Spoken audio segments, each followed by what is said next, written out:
section. Right, there are a few more of them I can see just from the movement of the water. So that's what's happening here, guys. Manatees in the manatee pond. But like I was saying, there are negative externalities from growing the economy, and one of those negative externalities is corruption. So as the country grows, it's because of oil and gas industries, the country becomes flush with money. Human nature, politicians, greedy and corrupt politicians will also come out of the woodwork, get involved, and start stealing in a way that they can't control. It's like human beings can't stop themselves when it comes to greed, right? So we're getting more and more information coming out of the woodwork now of Guyanese politicians who are engaged in all kinds of theft. This is another group of manatees. So we saw about 5 or 6 of them over there. There are at least 3 of them here. These are manatees in the manatee pond. You can just see their snouts coming up above the water to eat grass clippings.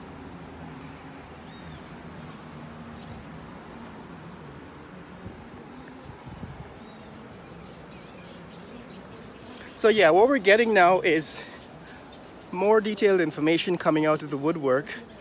Whistleblowers, people who are on the inside, probably didn't get a fair share of their or didn't feel as if they got enough of the skimming. There are Guyanese politicians, it seems, who are running companies, right? So they have registered companies, and they also are competing for the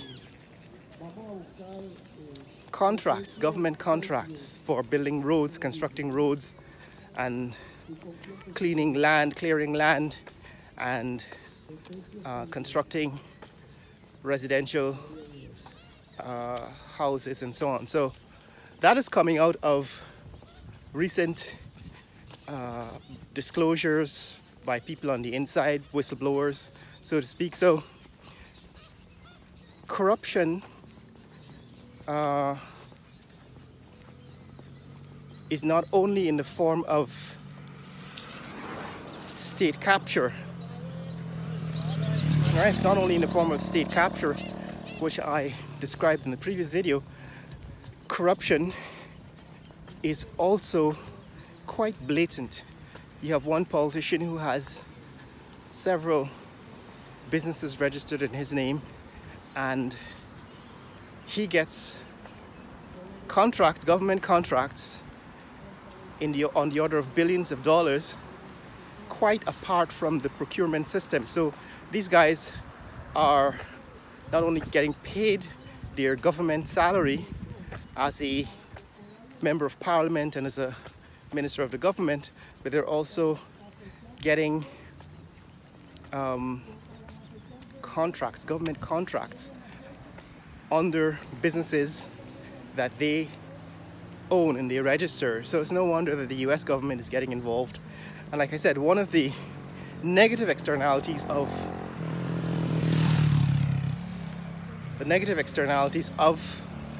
the oil and gas industry, Guyana becoming rich from oil and gas, is that we get more corruptions, more corrupt politicians, more blatant corruption. And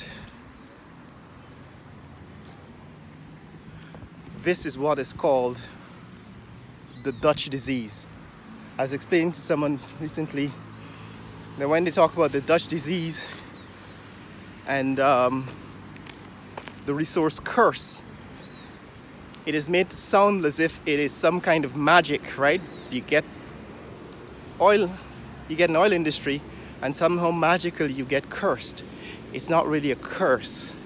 It's an exploitation of the system by greedy people, right? Some of those greedy people are citizens of our own country, like the politicians who are double dipping, and some of those greedy people are the many companies that come to Guyana and begin to do business here, but do it in a way that avoids paying taxes. They avoid paying their workers, living wage, and they just get involved in corruption, right? So as long as you have a large trough, a large amount of money flowing, you're going to attract greed and corruption. So this concept of the resource curse and the concept of the Dutch disease, it has nothing to do with magic. The curse is not a magical curse, and the disease is not a clinical disease. It's all about corruption. It's internal corruption, that is corruption that is based in the country, among citizens of the country. And then there's external corruption with all these foreign companies operating in Guyana, all of them trying to extract as much profit without paying taxes and so on. But that's the situation, guys. Here we are in the national park, just giving you a brief view of what the rainy season this season looks like, what the ground looks like. Morning. What the grounds look like this rainy season.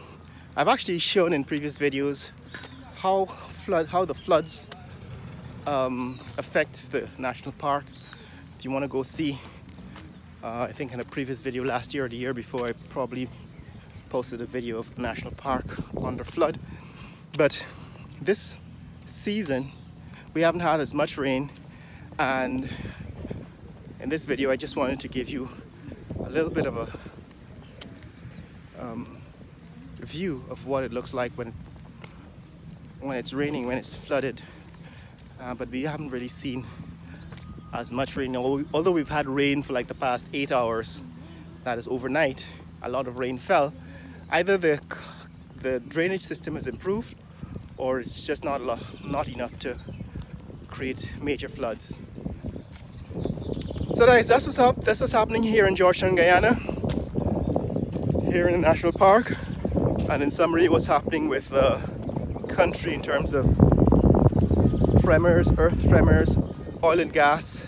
And we just saw on the other side of this walk a Spanish church, which reflects increase in the number of Venezuelans who are a growing community here in Georgetown. If you want to see more content like this, click like and subscribe. Oh, on this side, that's the they're actually rebuilding Thomas Lands. That's the road that runs beside National Park, and that's under reconstruction. They're actually reconstructing that road. I think they did some construction work on it last year, but it quickly fell apart, which speaks to the quality of work. You're spending a lot of money, but you're not getting the quality of work that you should get for what you're spending, and that's part of the problem, right? It's why corruption is so bad and so dangerous, because you're eventually going to lose all this money and be in the same underdeveloped state that you were before oil and gas. I hope some of you can understand where I'm coming from and explain to those who think this is just a political criticism. It's really not about politics, it's about a real phenomenon, what's really happening here in Guyana. Anyway, share this video with friends and family around the world. Let people know what's happening here in the fastest growing country in the world, Guyana. Later!